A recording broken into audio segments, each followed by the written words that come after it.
अस्सलाम वालेकुम व्यूअर्स। आज हम दिल की एक और बीमारी का जिक्र करेंगे जिसका नाम है लालच। यह बहुत बुरी और ख़राब आदत है और बीमारी है।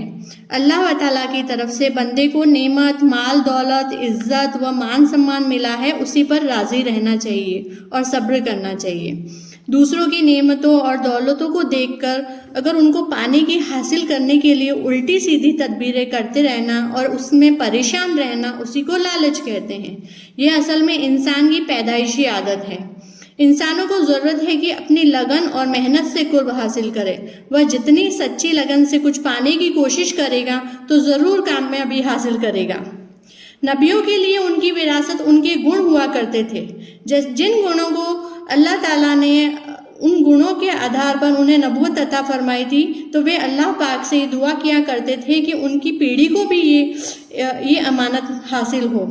और लालची इंसान, उनके लिए उनकी विरासत उनकी धन दौलत और उस पर घमंड हुआ करती है। यदि लालची आदमी के पास 2 मैदान भरकर भी सोना हो जाए तो वो तीसरे मैदान की पाने की कोशिश करेगा। लालची इंसान का पेट सिर्फ और सिर्फ कब्र की मिट्टी से ही भर सकता है। इब्ने आदम कितना भी बूढ़ा हो जाए फिर भी 2 चीज़ें उसकी ज़रूर जवान रहती हैं, एक तो उम्मीद और दूसरा माल की दौलत।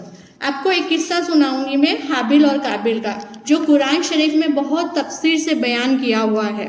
मैं बहुत शॉर्ट रूप में सुनाऊंगी इसको।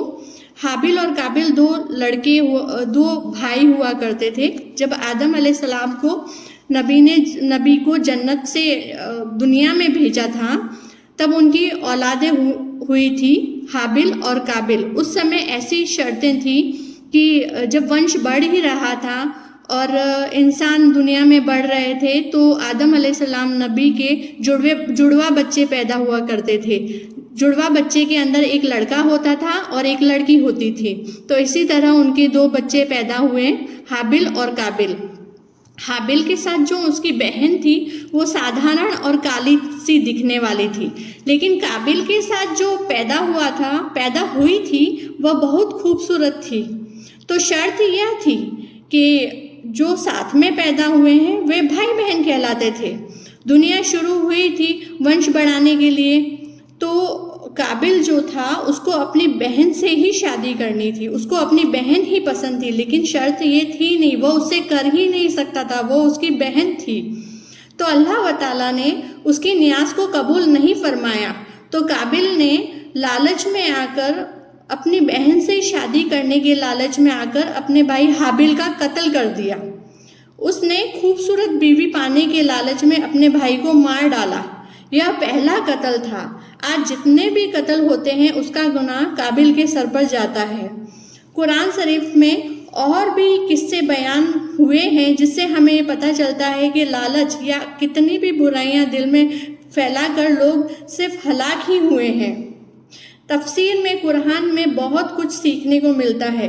जब हजारों लाखों करोड़ों वर्ष पूर्व जितने भी बातें हुई थी सब कुरान में अता फरमा दी गई है, और उससे हमें बहुत कुछ सीखने को मिलता है कि शैतान के बहकावे में जो भी चला है उसने सिर्फ बुरा ही पाया है और वह हलाक ही हुआ है। लालच व हिर्स की भावना किस किस से पैदा होती है? खाने पीने से, कपड़ों से, घर, सामान, दौलत, इज्जत और ख्याति जैसी नेमतें होती है, उससे लालच पैदा होता है। यदि लालच की भावना किसी के अंदर ज़्यादा बढ़ जाती है तो वह इंसान बुराइयों के कामों में पड़ जाता है, बड़े बड़े गुनाह करने से चूकता नहीं है। लालच हजारों गुनाहों को पैगाम देता है। अल्लाह पाक से हमें लालच से पनाह मांगनी चाहिए। अब हम यह जाने कि लालच का इलाज कैसे करें। सबसे पहले अपने दिल को समझाना चाहिए, क्योंकि हमारे दिल से ही अल्लाह ताला हमें जानते हैं। अपने दिल को हमें समझाने की ज़रूरत है कि हमें सब्र और कनाहत रखनी चाहिए। इसका सीधा साधा मतलब यह है कि जो कुछ अल्लाह ताला की तरफ से बंदे को मिल जाए उस पर राज़ी होकर खुदा का शुक्र करना चाहिए। इंसान जब माँ की पेट में होता है उसी समय फरिश्ते खुदा के हुक्म से इंसान की 4 चीज़ें लिख देते हैं। इंसान की उम्र, इंसान की रोज़ी, इंसान की नेक नसीबी, इंसान की बदनसीबी। यह 4 चीज़ें लिख दी जाती है। यही इंसान का भाग्य होता है। लाख सर मारो वही मिलेगा जो भाग्य में लिखा है। इसके बाद यह समझकर खुदा की रजा में राजी हो जाना चाहिए। यह कहकर लालच को हम दूर भगा सकते हैं। इस तरह कुछ कमी के कारण दिल में अगर तकलीफ हो और हमारी नफ्स इधर उधर लपके तो हमें सब्र करके नफ्स की लगाम खींचनी चाहिए और अल्लाह ताला का हर पल शुक्रिया अदा करना चाहिए, क्योंकि अल्लाह ताला से बेहतर हमारे लिए कोई सोच भी नहीं सकता। वो जो हमारे लिए करते हैं उससे बेहतर कुछ हो ही नहीं सकता।